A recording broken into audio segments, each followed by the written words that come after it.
Hi, I've recovered from the XFL party, and they let me sit in the middle. This is Rennie Detour from the Tribune Review. This is Brian Krasman from the Daily News. Introduce yourself, sir. Hi. I never introduce Always myself. so spontaneous when it comes to the introductions. Hey, the writers do a really good job of writing my intros on your pad over there. Yeah, exactly. So read what they wrote. There's nothing written on it. They're researchers, not writers. No, they're writers. Oh, well. You know, we have an amazing announcement to make. You know, people probably think that a little cable show like the Pro Wrestling Review doesn't have a major influence on the rest of the world. No. I don't think there's any other television program. Jerry Springer can't brag about this. You know, XPW can't brag Morton about Downey this. Jr. for that matter, Brian. He can't brag about this. We are banned from Bethel Park. And that's a shoot, brother. That is not in the script to our viewers out there. We are banned in Bethel Park. We don't know how it happened. Actually, that's why Jim's not here this week. He's down there negotiating to try to get us back on. The well, actually, they have him in prison down there, I believe. like He one of is. those Turkish things, but chop his Yeah. fingers off when he lies, or something to that effect. So, sorry, But, Bethel Park. Yeah, actually, Jim is not with us this week. I already said that. Well, I mean, he is with us. I mean, he just... he's You not know what there. I mean. Let's not twist my words up. But actually, we want to talk a little bit about wrestling during this 1 hour broadcast. We want to jump into Raw this past week. WWF still pushing their way and dragging their feet towards No Way Out a little bit. Pushing their way, dragging their feet, Trying to- screaming the whole way. Exactly. I mean, it's just obviously the main event is, well, tomorrow night is Steve Austin versus Triple H, the matchup we've all been waiting for. And, they continue to push it this week with the tag team match. We're going to go to a clip here very soon. Chris Benoit and Kurt Angle against Triple H. Or no, what the hell am I talking about? Yeah, look at that week off did for me. Steve Austin and The Rock. And wasn't a bad match. That was actually a pretty good match. I know that we all kind of complained and lamented before the show that it was, of course, Chris Benoit who had to do the honors. But I don't understand why. To me, I mean, having Steve Austin lose, it's no big deal because Triple H isn't in there. But I think the two components in that match, Kurt Angle and The Rock, the two guys going for the heavyweight title this weekend, I think whoever is gonna lose that match Sunday should have won last night. To kind of build into that. Well, it's easier to put a scapegoat in the match like Benoit Right. just to do the job, which naturally I kind of But flipped it meant out about nothing. last night. Exactly. Austin hasn't lost the match since he's been back. I think Regal pinned him real quick one time. Right. But do we really count that? Well, like Steve I said, Austin though, doesn't lose, Rennie. Well, yeah, that's true, but it would be on the RAW, so we're pretty much done with that. Let's move into talking about the Steve Austin Triple H matchup. Obviously, the WWF's been hyping this for, well, actually, probably since November. Yeah. They had one match. Triple H almost, got dropped from the, what the hell was it called? Forklift. Forklift? Scaffold. What the hell? It's I a don't forklift. know. Yeah, it was a forklift. Do you It's see a hell of hard forklift? Rennie, do you Well, see a hard hat on the head? Well, no, but, you do moonlight as that construction worker thing. But no, but anyway, they had one match and no winner was declared, and obviously there was a big plan to that as now the feud has culminated into this one match. Me personally, I'd like to see Hunter win the 2 out of 3 falls, but obviously that's not going to happen with Austin going into WrestleMania as a #1 contender. Well, I don't necessarily think that's the case. I think we can go back to just the point I just made about Kurt Angle and The Rock. I mean, I think it's almost a given that Steve Austin's going to win the heavyweight title at WrestleMania.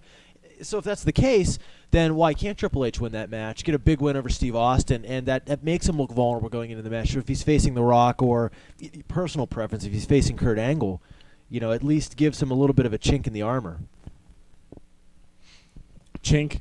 You waiting for my great insight to this matter? Of course. I We had love the, you here. I really don't want to talk about WrestleMania just yet, but I had the perfect scenario all planned out with The Rock being the Scorpion King this spring and not being able to defend the title on Raw, on SmackDown, on pay-per-views. Have Rock Austin at WrestleMania for the title. Have Rock beat Austin clean. Have Austin beat the living daylights out of The Rock, turn heel, The Rock's out, the title's up for grabs, it's in a tournament, No Way Out, or whatever the pay-per-view is after WrestleMania. Backlash. The Rock's out, Austin's a heel, and you got new guys in the main event in this tournament for the title. I'll tell you what, I'm putting the mic down. I am totally done. I have done. WWF now. So that's Oh, yeah, like they do anything about that or like that. They just laugh at The you when Rock you will brought go up over Chris to Benoit. Sedan or wherever the hell he's filming the movie with the title because he's a goodwill ambassador. Yeah, I don't think if Rock is heavyweight champion after tomorrow night, I don't think he will be after WrestleMania because they're going to need him to work. They're going to need their heavyweight champion to work house shows, and he's not going to be on house shows. So Steve Austin doesn't work that many house shows as it is, though. no. Well, I tell you what. Only when Deborah's there. We talked though about how it's almost a foregone conclusion that Rock's going to come away with the title, but it was nice of the WWF on Raw to give us a Kurt Angle interview. It wasn't the best, as far as advancing a character, but it did give you kind of that doubt maybe that Angle, that the Rock wouldn't win tomorrow night. So it was a nice touch. The only other thing that kind of raises a little bit of a question to me is how much they are trying to make it really obvious that The Rock's going to win. Well, that interview aside where Kurt Angle was saying the company thinks it's Rock against Austin. But at the end of the night, whenever Austin threw Rock the heavyweight title, Jim Ross practically proclaimed him heavyweight champ. So you never know. That could be a little bit of a swerve on their part. But I don't know. Okay, we're going to come back. We're going to talk a little bit more about Raw, some of the other stuff that went down, and also the pay-per-view tomorrow night. Say that we've been getting a couple emails over the past few weeks saying that we're pro WWF and we don't cover any of the other wrestling organizations, WCW, that one in Philadelphia, I don't remember the name of it right now. I just say, how dare you people? We talk about all those other wrestling promotions. Let's talk about No Way Out, guys. In all honesty, though, just to address this, if WCW actually did something remotely interesting, like have Kevin Sullivan come back and kill his ex-wife, that would be great. But unfortunately, they don't do anything cool like that. The business sucks now. It's just The Awesome Kongs aren't there. The Headhunters, well, they never were. So who the hell cares? That's a good point. Let's talk about the Headhunters. I can do that for 7 whole minutes, Brian. I could too. They had I two can talk about stints in Headhunter A and I can talk about Headhunter B. Which one do you want to hear about? And then, why don't you talk about the time Kurt Hennig asked Vince McMahon if they were twins when they came out at the Royal Rumble? Well, that's just obvious, Rennie. What were they called? What did WWF call them? They weren't the head. No, not The Samoans. SWAT team. The SWAT team. SQUAT team. The squad team. That's right. Yeah, not the SWAT team. What am I saying? Did you have 2 T's on the end of that? No. They had 2 T's. For 1 T for one guy. And, the other And how one- exactly do you know all these WWF spellings there? I'm an Spivey. expert. I'm an expert. Oh, I see. Anyway, let's talk That's about the only way I can say WCW. What? I mean, No Way Out. See? But I'll tell you what, people out there, for you guys, like I said, who don't think we cover WCW, if you take the first 3 letters of No Way Out, it spells NWO. Oh, there's the reference. Now that we got that out of the way. You can shut me up anytime you want Okay, here. we're going to do that right now. Besides the other 2 matches we talked about last segment, what else is scheduled for No Way Out? I mean, there's obviously Trish and I guess Stephanie would be the other main event match. The only match Well, worth there's- watching. But There's one. There's one other that's they actually created this past Monday on Raw. It's going to be Jerry Lawler against Stevie Richards. This It's is Steven Richards. Yeah, whatever. This is just garbage anyway. I didn't know Stevie could actually still wrestle. Well, Well, if you want to call it wrestling. But here's the stipulations. If Jerry Lawler beats Stevie Richards, the cat can strip naked. If the cat if Lawler loses, they take the cat. Why does Lawler care? I think we said this on the show 2 weeks ago. Jerry Lawler sees her naked every night. So what's the big deal? He posts pictures of her naked on his website. Everybody's seen her naked. I mean, December pay-per-view, I think 99. Was it 99 or 2000? I don't even care. It was 99. I don't. She took her top off and, Slaughter rushed her with a bath towel. So, but then you I remember don't the interview. understand what the big appeal is. You remember the interview she cut sometime thereafter. She said she was humiliated because they made her take her top off. Somebody ripped it off for her. Didn't Now she rip it can't off wait herself? to get it off. Yeah. Oh, and I love the WWF's thing about that. Oh, we don't condone that. That wasn't in the script. As Scott Hudson would say, yeah. Slaughter's back at 5, 4, 3, rush. I know. Well, With I the mean, towel. besides the match being an obvious joke, the only thing I can take from this is the fact that the RTC, maybe even more just Stevie Richards, or Steven, whatever the hell it is, became a little bit more of a serious entity rather than just a cartoonish thing. Because, I mean, they did leave the Acolytes laying, and if you saw Bradshaw's face, he was busted open pretty bad. Yeah. So, I mean, they are maybe moving a little bit away from, the white shirts and black ties type cartoonish thing. Yeah. I pose this question to you, Brian. What would you rather see, the match at the pay-per-view between Lawler and Stevie, or Val getting kidnapped in the white van for, let's say, the course of 8 minutes? They could have done so much more with that. Actually, it was one of those, I don't know, it was like a perverse pleasure angle for me. It'd have been great if they would have taken Venus and tortured him. Like, over 3 weeks, they had him, tied up and just tortured him. Well, I think Wally's son, or Yamaguchi's son, did that to Val, so he can only be tortured so often. You should show that. Here's my other problem with this whole Jerry Lawler Richards thing. So Stevie tells him, well, you can pick any member of Right to Censor you want. Why didn't you pick Ivory? That's what I said. He could have beaten Ivory easily, and it would have just fed into I don't his know about character. that. I mean, Well, yeah. Lawler is getting up there. I don't know. It's a throwaway match. You mean Hage, right? Yeah, but okay, I can agree with you that it's a throwaway match, but the fact is they're actually starting to hype undercard matches, which is something Right. that WWF is notoriously for not doing. Yeah. Well, the other thing they did that was really smart here too. I can't believe I'm saying something smart with this whole angle, but they're basically telling the people at home, look, there's going to be nudity at the pay-per-view instead of just unleashing it on them. And you can say what you want about how you feel about nudity in pro wrestling or not, but at least the WWF's taken responsibility beforehand to tell you, hey, look, you're going to see the cat naked, and it'll probably actually spike their buy rate. Well, I mean, I know one TV guide columnist that probably rushed out to his local Walmart to buy a VHS tape last night. So, I mean, he does have all the pay-per-views on tape. Who are we kidding? WWF superfan Phil Mushnick. He knows Yeah. more about WWF than all three of us put together. He could tell you Kane's parents' name, why they were burned, why the Undertaker set him on fire, why Paul what's wrong Bearer with slept with the Undertaker's Undertaker's wife. There you go. everything. I mean, it's just he's ridiculously accurate Mother. with this kind of stuff. But actually, let's jump back to Raw from this past week, and we actually saw a little bit of an advancement in the storyline. Gasp! The WWF took it upon themselves to have Lita hook up with Matt Hardy. Yeah. Hook up? What do you want me to say? Using Get the together? You're using the slang of a 12-year-old to push I this show. apologize for saying the words hook up. I wasn't talking about like a garage door opener or something. We're talking about like Kate Quick hooking up, right? Oh God. But anyway, hook up. Don't look at me like that. How dare you?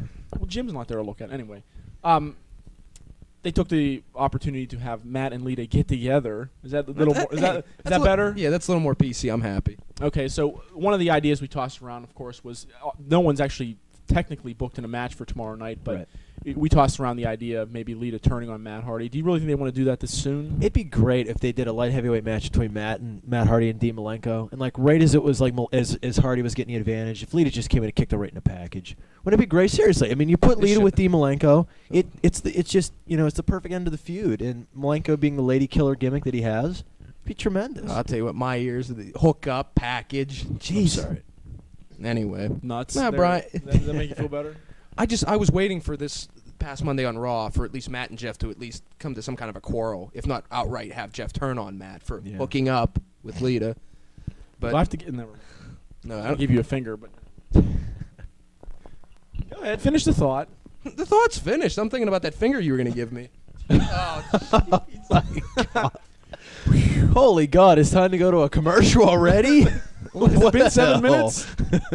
Wow. I believe there's argon leaking in this studio this week, or the writers have unleashed some kind of poisonous chemical on us. Well, I was going to elaborate on what Tom said, but no. Please don't. I've elaborated myself into a hole. So, Yeah. You know. There we go.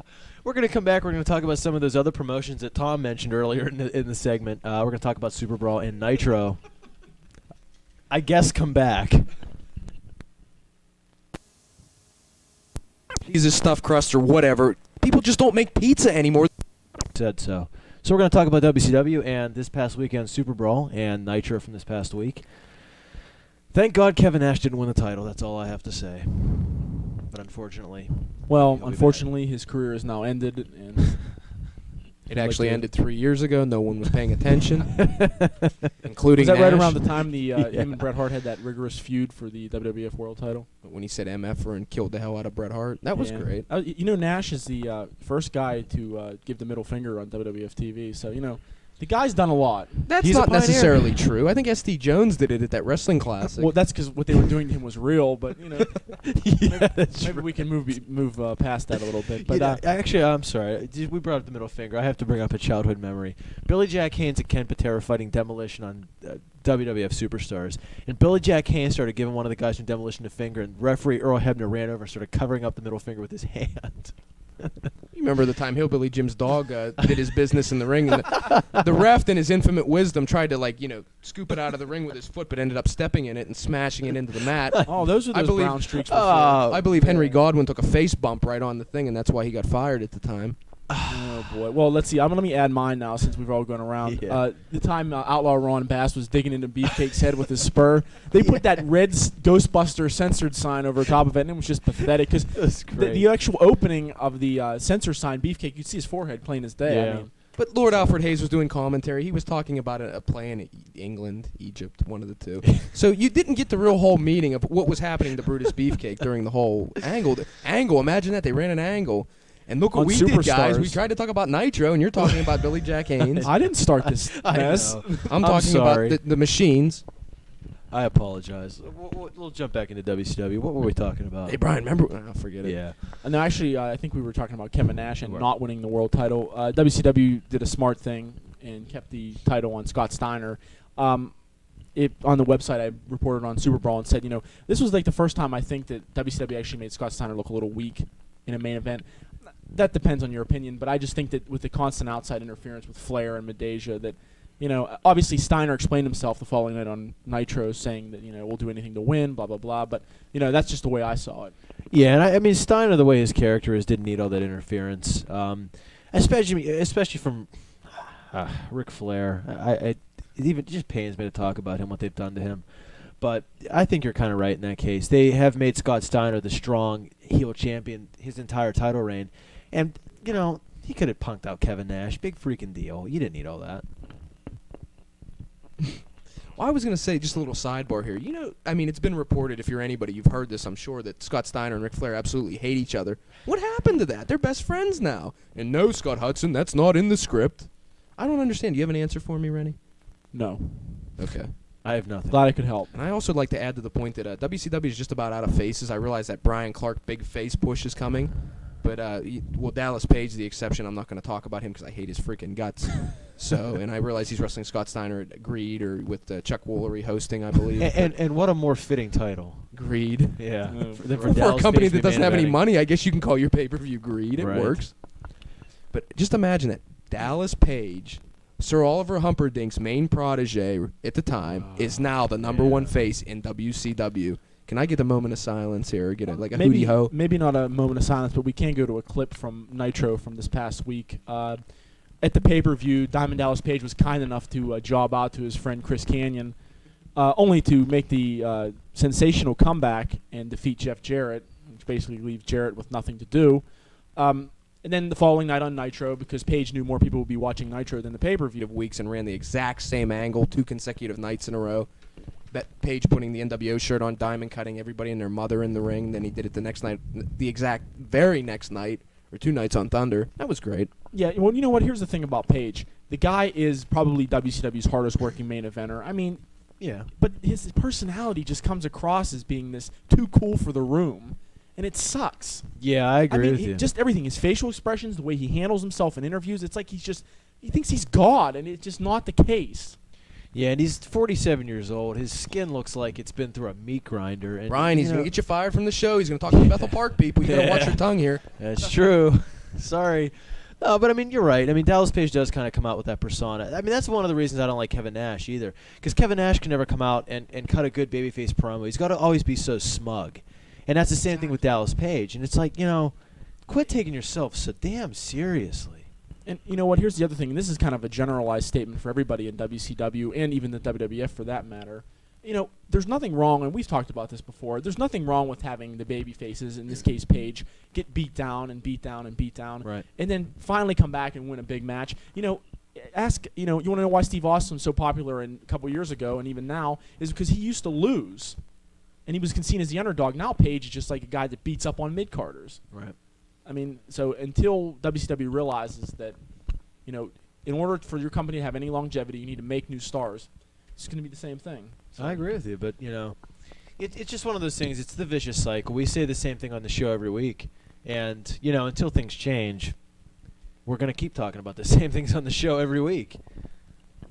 Well, with a little more pizzazz from Tom, but Right. I was going to say Dan Spivey's still out there. He could be a number one face. He could be a number one face for any company. But well, we should also point out too, like the guys like Kevin Nash, who they in an injury angle took off television, and guys like Sting and Booker T are being held off until Fusient Media takes over, so they can pop a big rating in one night, but bring back all the old guys, and then it'll just be the same old thing again. Okay, speaking of the same old thing, we're going to come back and talk more about WCW, so please come back.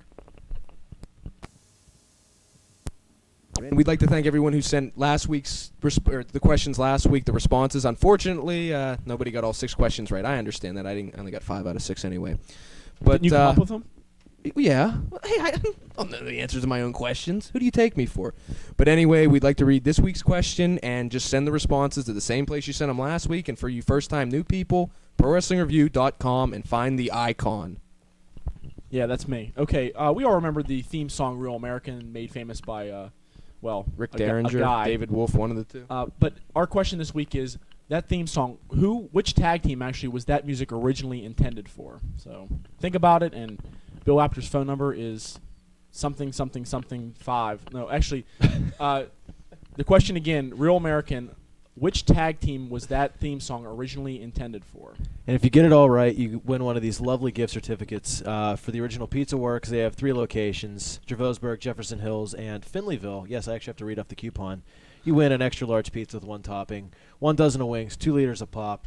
That's a pretty good deal. And Tom's autograph. Oh, yes. We also may want to reiterate the fact that you must answer all the questions, all 3 of them, on the website, in addition to this question on the show. So send your responses. Click on the www.prowrestlingreview.com.org and send your responses. Actually, no, not the org part.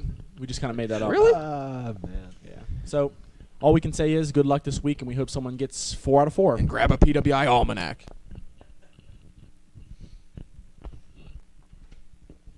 Hey, welcome back to Pro Wrestling Review. We wanted to continue talking about WCW, a few more events from Nitro. WCW announced that they're going to introduce cruiserweight tag team titles, which is quite a step in the right direction, considering the WWF does not have a cruiserweight title for a singles wrestler. But what do you guys think about this? I mean, is it a little bit too much exposure for the cruiserweights, or is this a good thing?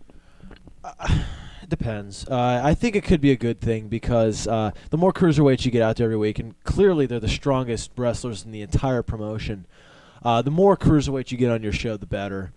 So in that sense, it's a positive. But if Scott Steiner or Jeff Jarrett comes out and kills your cruiserweights every week, then it's a bad thing because you're going to, kill their credibility. Well, does WCW even have enough cruiserweights to start a tag team division with the cruiserweight title? Well, Do you understand the question? Well, you know what? It's funny you bring that up. Yes, I do understand the question. No, in all seriousness, I mean, they have 6, let's say really good to decent ones. There, that's the best compliment I can pay them.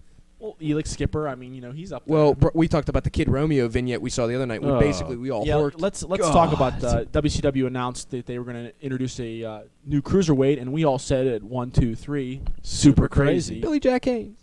Shut up. Anyway, unfortunately, it wasn't super crazy because he can never get that visa problem corrected. So they brought us Kid Romeo, and if you guys don't remember him, this guy is the biggest cruiserweight jobber they've ever had. He's been on WCW Saturday Night. He's been in the WWF. He's basically like I guess we can say a journeyman cruiserweight. Yeah, I think I actually own a win over him. Yeah, well, sure. we'd have to talk to Mr. Apter about that and Yeah. get the specifics. Back in the almanac. What was the phone number again, Rennie? Never mind. But this guy's basically a bum. From what I mean, it's true. The vignette, it was horrible. There was a line in the vignette. This is where was he wearing a Speedo? I mean, do I really want to see his naked ass? He's in his car at one point, speaking broken English, going, "Look, all the women want me. I guess that makes me the man." What the hell does that mean? How can he get a visa and Super Crazy can't? I don't know. I think he was building baby oil. He was building a sandcastle on the beach when they, look at me. He sounded like Schwarzenegger. Yeah, it was really, really bad. They should do Kid Romeo and all of us a favor and burn that tape. I don't care what else. I don't care if the Shockmaster footage is on that tape. No, Brian. The best WCW vignette promo ever. The volleyball match before was it Beach Blast '93 with Vader and Bulldog? Yeah, when the boat exploded. Absolutely, he's serious. Absolutely priceless. Boat exploded. Harley Race blew up the boat, I believe. Well, he's on it too, so that doesn't count. For hey, things you know like what? this. Let's not gloss over the 1996 thriller between Shawn Michaels and the British Bulldog, where the Bulldog attacked Shawn Michaels while he was windsurfing, and gave him a suplex into the water. Oh yeah, that kicked ass. I loved that. That was good. They don't make them like that anymore. What the hell? But anyway, But then you have, real quick, I have to throw this in every time, Eric Watts, Arn Anderson, Gasoline, STF, the gas station. That's the greatest moment ever. The greatest moment ever. Tom, we're forgetting about the most wonderful skit of all time. We just saw Dusty Rhodes, the Four Horsemen. Oh, yeah. The vignette. I realized. That was don't wanna get into that that. was actually good, though. I mean, these are just, like the Kid Romeo one, they were just awful. Well, the thing is, If you're bound up, watch one. I guarantee progress will be made, whatever the hell that means. But anyway. I think the problem with the vignette is it just came across as being so cheesy. And It was. I don't think Mini Rock's going to do anything in WCW, so... Yeah, it was. No, it's really Mini Bagwell. embarrassing. Let's get it right here. Maybe his mother will come and win the tag titles too, Kid Romeo's mother. So Tom, would you like to touch upon Buff Bagwell's cat impressions? And I don't mean Cat the wrestler. Well, I mean, last Monday on Nitro when Bagwell comes out, this has nothing absolutely to do with the cruiserweights, but I think it's worth mentioning anyway. It's a Buff transition. Bagwell comes out of the locker room and goes, meow. I mean, it was just one of those classic Nitro moments. Purring like a kitten. Why? We don't really know. Let me once more plead to Buff Bagwell. Your character is a homosexual, and until you, and there's nothing wrong with He that. said character. Yeah, I'm not Brian, if bashing. there's nothing wrong with it, why are you bringing it to the light? Oh no, it's not that. But Buff Bagwell is under the impression like he's this stud for women all across America. I hate to tell you, but you're turning on the men. But go ahead. Well, Not me, I mean, but go ahead. He has I guess, an airbrush of himself on his tights. I mean, if you're Right going to there. gratify yourself to pictures of yourself, that's fine Right, and dandy. Just right. don't bring it to the forefront. Jake Roberts or Rick Rude at least has Cheryl Roberts. When Rick Rude, airbrush snake on his sides, that was classic. I mean, when Rick Rude had Cheryl Roberts' face on his crotch, was one of the top. At least 10 it was greatest a woman. movies. I mean, Right. Bagwell, he goes and shoots his mouth off about being in all these B-rate porno movies. I mean, Right. you'd think the guy was a little less of a, Yeah. something magnet. They need but some. Yeah. Yeah. Good. I don't remember what I was going to say. Okay, We're talking about the cruiserweights in WCW. We've touched on the cruiserweights. Yeah, enough. Well, I just like to. You're going to talk more about the cruiserweights because I No. got something to say. Well, Say it. I'll Go ahead. close it with this then. WCW's cruiserweights. It's a shame. I mean, you have Shannon Helms. He's a great wrestler, probably a star in the making. It's Shane Helm. All right, you know what? He's done. No. We're not There, talking about there is a cruiserweights. point to all this. cut off. WCW cruiserweights don't have any personalities. We've talked about this. Look. They don't have any personalities. I got their names wrong. I know the one's Yeah. a good wrestler with the Green Lantern tattoo. Couldn't tell you his name. You know why? He never got on a mic. Yeah. Anyway, maybe we can talk about something else that happened at SuperBrawl. Mike Awesome impersonated Brian Clark, who I guess was cleared to wrestle. It doesn't really matter. Came out and it wasn't that bad of an angle. But the thing is, they have Mike Awesome, and they're not going to do anything with him to follow it up. Hey, you can never duplicate the magnitude or the lightning, I guess, basically from the angle where he powerbombed one of the ICP on the bus and he fell to his death on his head. Well, he didn't die, but he almost did. Nothing will Yeah. top that in my eyes as far as Awesome goes. And go ahead, Brian. Well, speaking of Mike Awesome, like whose food did Lance Storm eat by accident? Like what the hell? It's just like he stole someone's catering in the back. What the hell happened? He was like, it looked like he was going to be this superstar. He's losing to everybody. And it's not just like the Chris Benoit thing. Okay, Chris Benoit job at the end of Raw, that sucked, but at least you know that next week it's going to be okay. Yeah, he's going to lose again. We realize Well, that. sure, but Yeah, but look, Lance Storm jobbed out to the cat, the worst wrestler in a This main is- event position ever. This is also the same guy who comes out every week. Can I be serious for a moment? Let's play the anthem. Let's get it interrupted. You want to talk about garbage? It Yeah. happens every week. It's twice sometimes on Thunder. And he lost to Hugh Morris. Boy, I apologize for ever asking them to get rid of the general erection gimmick. I'm sorry I ever said that. It's an I take apology it from back. PWR. Ugh, You don't miss Hugh Morris? I don't even want to talk about it. Let's not then. Yeah. We're going to come back. We're going to do a little bit of a consumer advocacy segment, so stay tuned. Wisdom released WWF The Music, Volume 5. And we'd like to beat your ear a little more with maybe possibly just a little bit of a review on it, keeping in mind that this is Tuesday and we've only listened to it for about 10 minutes. It's Great review coming up right now. I love Motorhead. I'm just going to get that out in the open right now. I love old 80s, 1980, yeah. I love old 80s heavy metal. Motorhead being one of them. I'm so proud they did Triple H's music. That's all I can say about it. Well, I mean, we can discuss the validity of Motorhead. I believe his real name's Lemmy, if Lemmy that's even Kilmister. your real name. But doesn't he sound like Christian Slater on crack? Yes, he might be. You know what? If you actually listen to Triple H's theme music, you get the first part. It's all about the game, and then it's just a bunch of garbage after Yep. that. It's just It's grumbling, Motorhead. What do talking. you expect? Well, Currently track 1 on Volume 5. But the one thing that you can bring up about this CD album, if you will, is the fact that some of the choices for songs is just, it's unbelievable that, with all the guys they have, and they pick from this. Well, if it was me making the CD, which it wasn't, that's why it sucks, I would have put, call me a WWF mark because we all know that everybody on this panel is a WWF mark. But I would have put the Dudleys, the Hardys, maybe even the Acolytes on there. No, we're treated to Too Cool, Kick Ass. Help me out here, Rennie. Doesn't Brian Christopher sing that? China's Music. Oh, Once God. again, 2 Don't- stars. Don't treat me like Isn't a Kay mammal. Quick's on there? K Quick, Brian, you Dear got it God. right there. K Quick is on the album rapping about getting thrown in jail. I believe it's about Jim Cornette actually, his rap. Yeah, but you're forgetting about the reason to buy the album, Billy Gunn's themes music, the one sung by apparently Billy Gunn himself. This guy, I just from a couple of weeks ago when he had a match with Triple H. I can't. You're staring at me like I'm gonna kill me. He had a match a few weeks with Triple H, and the match sucked. And Hunter, can draw the best out of everybody, and Billy Gunn still sucks. This is a guy that can wrestle Chris Benoit and just blow 10 spots. Blowing a spot against Chris Benoit is like falling off of a tightrope that's 10 feet wide. It's unforgivable.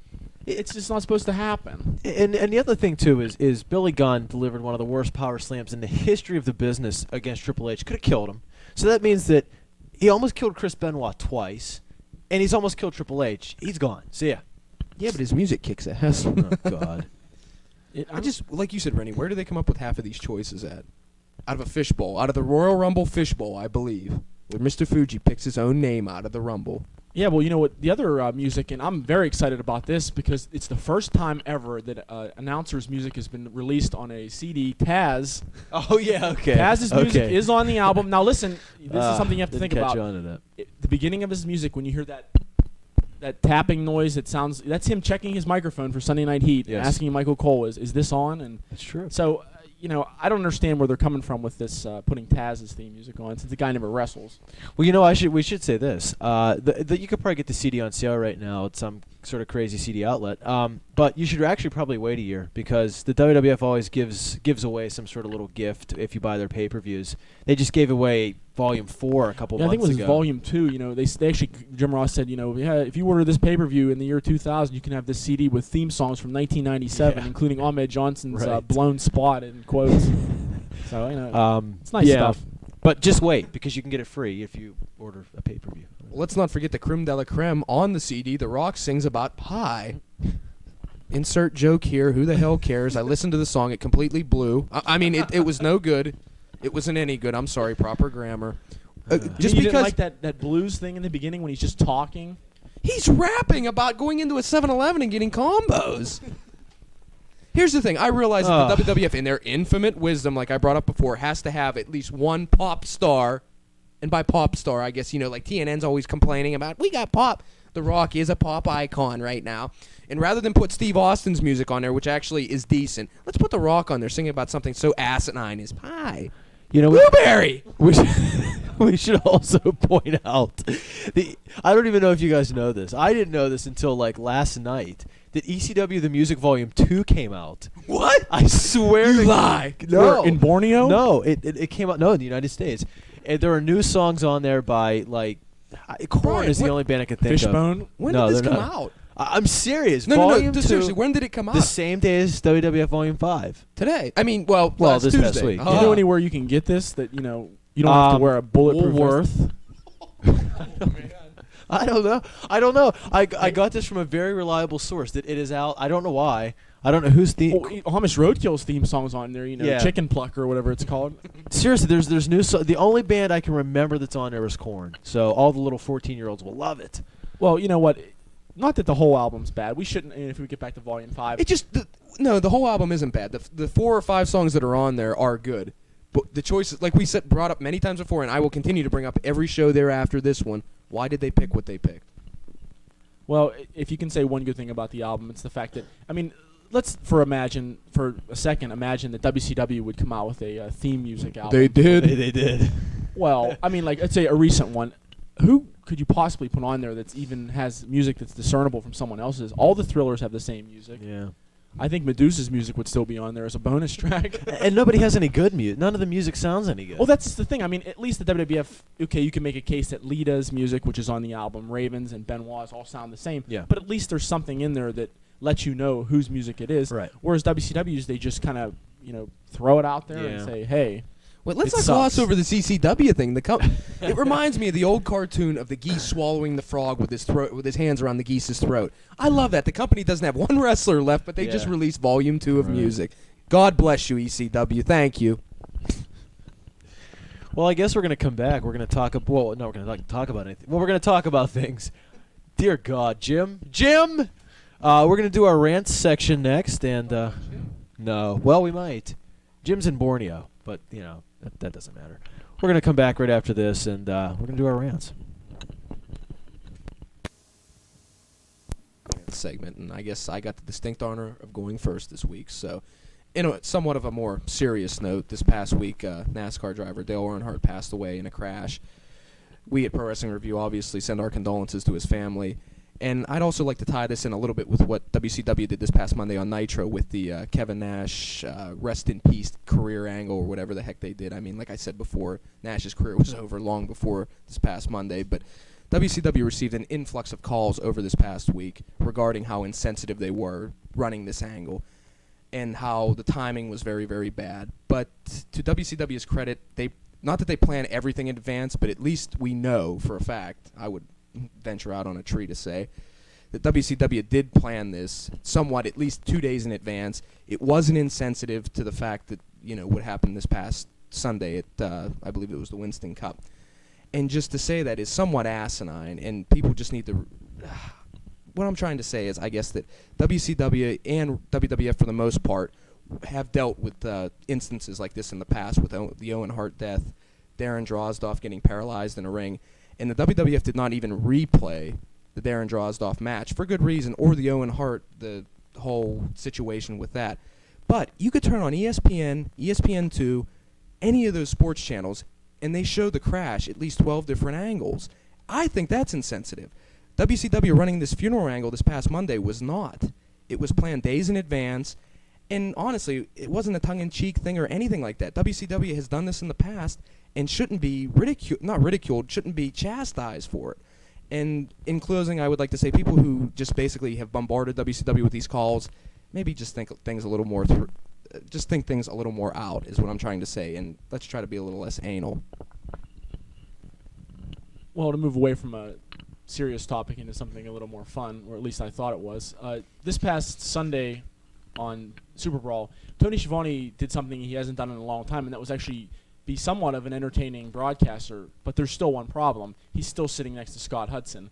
During the Mike Awesome angle where he dressed up like Brian Clark and ran out during the match, Scott Hudson's exact words, and I quote him on this, "Imagine how much thought went into this whole story concocted by Buff Bagwell and Lex Luger. Yeah, that's great, Scott. Just what you want to tell the fans. Yeah, this is what they did first and second and third. Hey, we all know you're smart about wrestling. You think you're some kind of broadcasting genius. But the idea of a good angle is let it happen, let the fans soak it up, and you as the announcer simply say, wow, they really pulled the wool over our eyes, to use a tiresome wrestling cliche. Stop trying to explain things on the air. That's not your job. The fans are supposed to come up with their own opinions and thoughts about what they just saw. It's not your job. WCW is desperately in need of an announcer that can complement, and I know that's a stretch, Tony Schiavone, and Scott Hudson is just not going to be able to do it. The second part of my rant, we touched on the Cruiserweight division. We touched on the fact that they're going to come up with Cruiserweight tag team belts.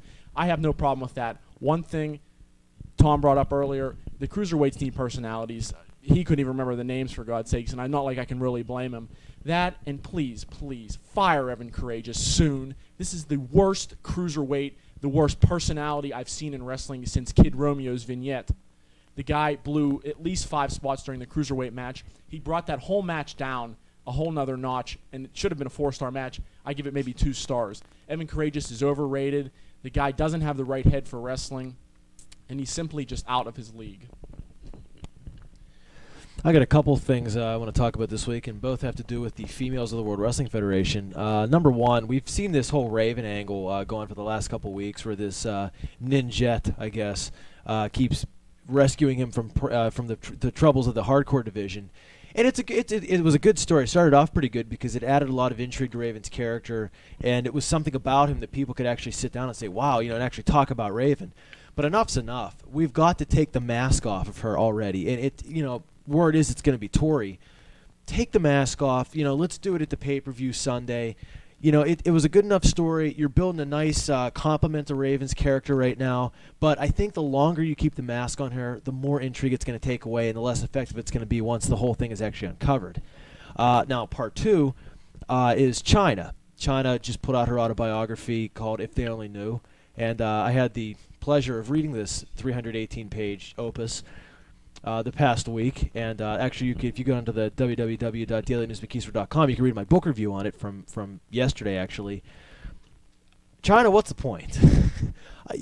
She's been in the business for, let me think.